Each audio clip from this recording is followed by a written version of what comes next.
Hi friends, విరాజీ the home chef కి స్వాగతం సుస్వాగతం. ఈ రోజు మనం రెగ్యులర్ గా సండే అయితే చేసుకునే స్పెషల్ ఐటమ్ అండి. ఏమి అంటే చికెన్ షేర్వా చేస్తున్నానండి. చికెన్ షేర్వాది ఇడ్లీ కావచ్చు, పూరి కావచ్చు, చపాతీ కావచ్చు, దోశ కావచ్చు, అలాగే రైస్ కావచ్చు, అలాగే సంగటి ముద్ద కావచ్చు అండి. చాలా అంటే చాలా బాగుంటుంది. మన హోటల్ స్టైల్లో చేస్తున్నాం, కాకపోతే హోటల్లో కంటే టేస్ట్ మించుతుందండి మనం చేసే విధానంలో చేస్తే. ఇంకెందుకు ఆలస్యం, ఆటలాడుతూ చేసేద్దాం, చూసేద్దాం రండి. ఈ వీడియో పూర్తిగా చూడండి. ఈ వీడియో కానీ నచ్చినట్లయితే ఒక్క లైక్ చేయండి. మీరు ఎన్ని లైకులు చేస్తారో అంతమందికి నచ్చిందని హ్యాపీగా ఫీల్ అవుతానండి. ప్లీజ్ అండి, ఒక్క లైక్ అండి. ఇక్కడ నేను 1/2 కేజీ చికెన్తో చేసి చూపిస్తున్నాండి షేర్వా అనేది.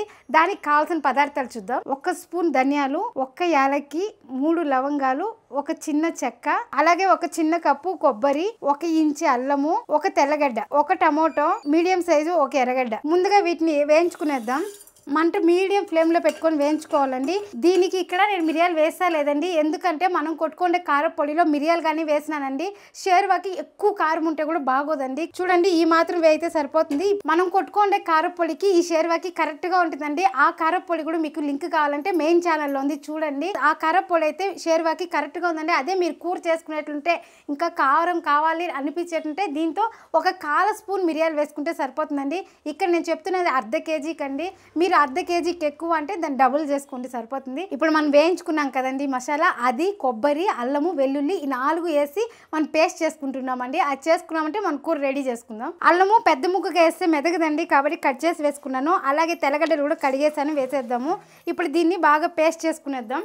చూడండి, ఈ మాత్రం పేస్ట్ చేసుకుంటే సరిపోతుందండి. ఇప్పుడు మనం స్టవ్ అంటించుకొని కుక్కర్ పెట్టుకుందామా, డైరెక్ట్గా తిరగబోతండి. చూడండి, ఫస్ట్ చికెన్ ఒకసారి కడిగేసానండి. కడిగేసి ఉప్పు, పసుపు, నిమ్మపండు వేసి అలాగే నీళ్ళు పోసి పెట్టేశానండి. అలా చేసే దానివల్ల మన చికెన్లో స్మెల్ అనేది రాదండి. చాలామంది ఆ స్మెల్కే తినకుండా అయిపోతారండి చికెన్.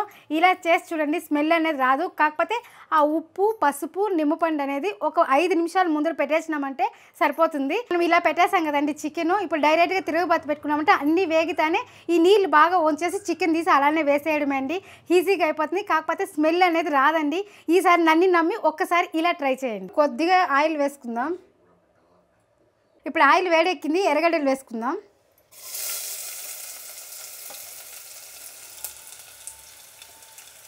ఎర్రగడ్డలు బాగా వేగాలండి. కొంచెం కలర్ వచ్చినాక మనము టమాటా వేస్తాము. ఎర్రగడ్డలు ఎప్పుడు కానీ నాన్ వెజ్కి బ్రౌన్గా రావాలండి. బ్రౌన్గా వస్తేనే చికెన్ టేస్ట్ అనేది బాగా ఇస్తుందండి. కాబట్టి ఎప్పుడు కానీ ఎర్రగడ్డలు బ్రౌన్గా వేయించుకోవాలి. ఇలా ఉన్న ఎర్రగడ్డలు ఇలా రావాలి. ఇప్పుడు టమాటా వేసుకుందాము.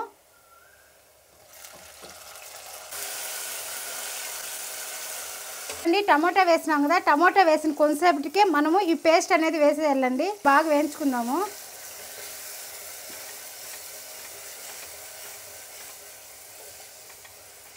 ఇది మంట మీడియం ఫ్లేమ్లో పెట్టుకొని వేయించుకోవాలండి. ఇది ఒక 5 నిమిషాలు అయినాక మనం చికెన్ వేద్దాం. షేర్వాకి అయితే ఈ మాత్రం సైజులో కొట్టుకోవాలండి. ముక్కు పెద్దదిగా ఉంటేనే బాగుంటుంది, కాబట్టి నేను ఈ సైజు కొట్టుకొచ్చుకున్నాను. ఇదంతా బ్లడ్ కాదండి, ఇదంతా పసుపు వేసినాం కదా ఆ నీళ్ళు, అందుకే ఇట్లా కలర్ వస్తుంది. చూడండి, మసాలా ఈ మాత్రం వేయితే సరిపోతుంది. ఇప్పుడు మనం చికెన్ వేసుకొని బాగా వేయించుకోవాలి.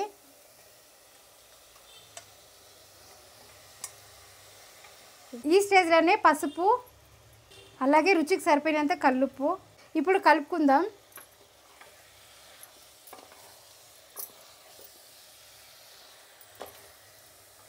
ఇలా సిమ్లో పెట్టుకొని బాగా కలుపుకోవాలండి. ముక్కకి మసాలా అంతాను పడుతుంది, బాగా వేగుతుందండి.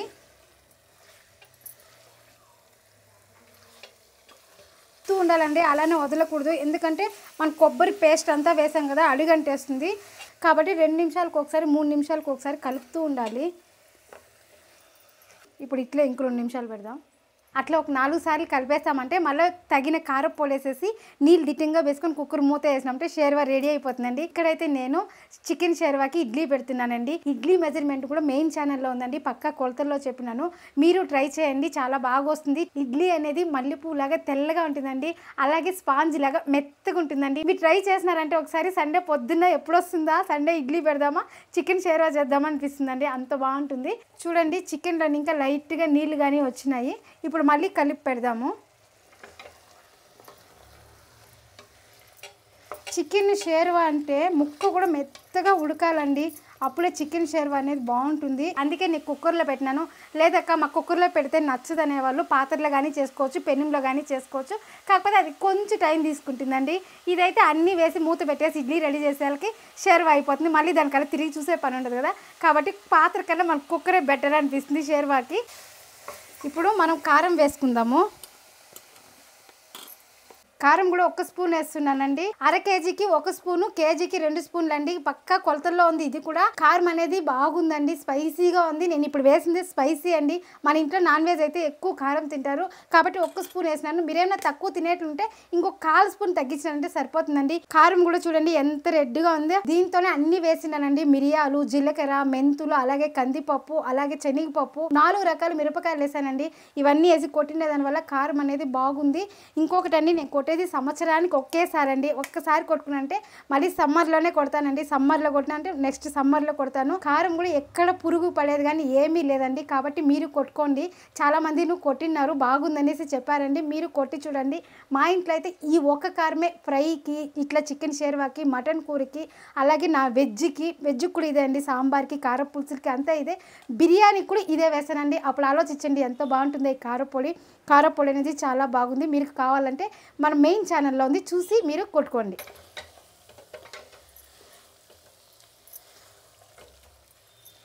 కారపొడి వేసినాక బాగా కలుపుకోవాలండి. కలుపుకున్న తర్వాత నీళ్ళు వేసుకోవాలి, అలానే వేసేద్దండి. ఇప్పుడు నీళ్ళు వేద్దాము. నీళ్ళు కూడా చూడండి మీకు ఎంత షేర్వా కావాలో దాన్ని బట్టి వేసుకోండి. షేర్వా కూడా చాలా మందికి పల్చగా ఇష్టపడతారండి, అలాంటి వాళ్ళు నీళ్ళు ఎక్కువ పెట్టుకోండి. కారము ఉప్పు దానికి అడ్జస్ట్ చేసుకోండి, సరిపోతుంది. ఇక్కడైతే నేను మీడియంగా పెడుతున్నానండి షేర్వా. చూడండి నేను ఈ మాత్రం పులుసు పెట్టుకున్నానండి. నీళ్ళు కూడా ఇంత వేసుకున్నాను. ముక్క మునిగి ఇంకొంచెం పైకి వచ్చినాక నేను నీళ్ళు అంత పోసుకున్నానండి. అదే ఈ పులుసు అనేది ఉడికితే ఇంకా చిక్కగా షేర్వా లాగా అవుతుందండి, కాబట్టి నేను నీళ్ళు ఎక్కువే పెట్టాను. అది ఉడికే కొందరు తిక్కుగా వస్తుంది కదా, కాబట్టి అలా పెట్టినాను. ఇప్పుడు ఇది బాగా ఉడకాలండి. ఉడికేటప్పుడు మనం కుక్కర్ మూత వేయాలి, అలానే ఇప్పుడే వేసేయకూడదండి. ఎప్పుడు కానీ అంతే, ఏ కూర చేసినా కూడా ఉడికేటప్పుడు మూత వేయాలండి, టేస్ట్ అనేది బాగుంటుంది. ఇప్పుడు బాగా ఉడుకుతా ఉందండి. ఇప్పుడు కొత్తిమీర కొద్దిగా వేసేసి మూత పెట్టేస్తాము. మళ్ళీ మూత తీసినాక కొంచెం కొత్తిమీర వేద్దాం. ఇది 3 విజిల్లు వచ్చినాక స్టవ్ ఆపేసి ప్రెషర్ పోయినాక మళ్ళీ కొద్దిగా కొత్తిమీర వేసుకుందాము. అప్పుడు మన షేర్వా అయిపోయినట్లే.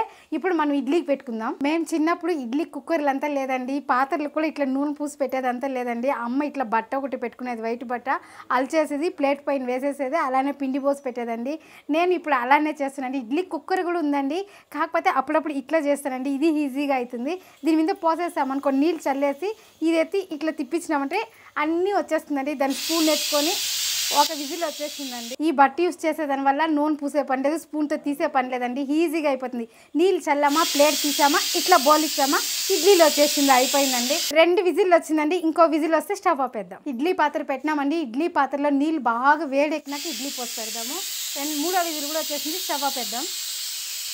ఇప్పుడు పిండి కూడా బాగా కలపాలండి. మనము అన్నీ వేసాక పిండి కలిపేదంతా కూడా ఉంది.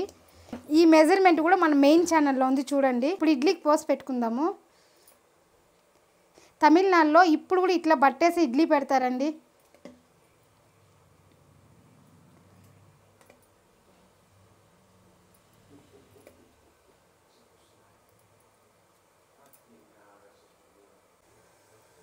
ఇలానే మిగిలిన వాటికి కూడా పోసేద్దాము.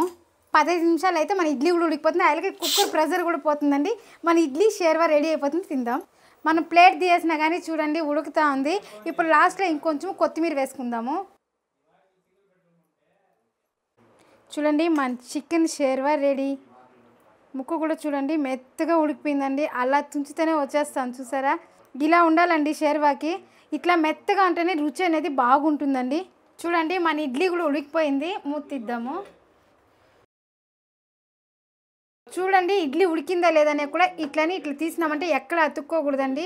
మనం తీసేటప్పుడు లూజ్గా వచ్చేయాలండి, అప్పుడు ఉడికినట్లు. మన ఇడ్లీ కూడా బాగా ఉడికిందండి, మెత్తగా ఉంది ఇడ్లీ కూడా. ఇప్పుడు తీసేద్దాము. దీనిపైన కొంచెం నీళ్ళు చల్లుకుందాం, కొద్దిగా చల్లాలండి. చూడండి ఇడ్లీ ఎక్కడ అతుక్కోకుండా నీట్గా వచ్చేసిందండి ఇడ్లీ. మన స్పూన్తో తీసే పని కూడా లేదండి, ఇట్లా అంటేనే వచ్చేస్తూ ఉంది. మా రాయలసీమ సైడు సండే అయితే ఇట్లా ఇడ్లీకి షేర్వా చేసుకొని తింటారండి. తెల్లారితోనే ఇడ్లీ చికెన్ షేర్వా అండి. అదేలాగానే నేను పాటిస్తానండి. పొద్దున్నైతే మన ఇంట్లో చికెన్ షేర్వానా ఉంటుంది, మటన్ షేర్వానా ఉంటుంది, పూరి లేదంటే ఇడ్లీ చపాతీ ఇలా ఉంటుందండి. ఇది మామకి ఇచ్చేద్దాం. ఈ వీడియో కానీ నచ్చినట్లయితే లైక్ చేయండి, షేర్ చేయండి, సబ్స్క్రైబర్ చేసుకోండి. ఇలాంటి మంచి మంచి నాన్ వెజ్ వీడియోలు మళ్ళీ మీ ముందుకు తెస్తానండి. మరొక వీడియోతో మళ్ళీ కలుద్దాం. బాయ్.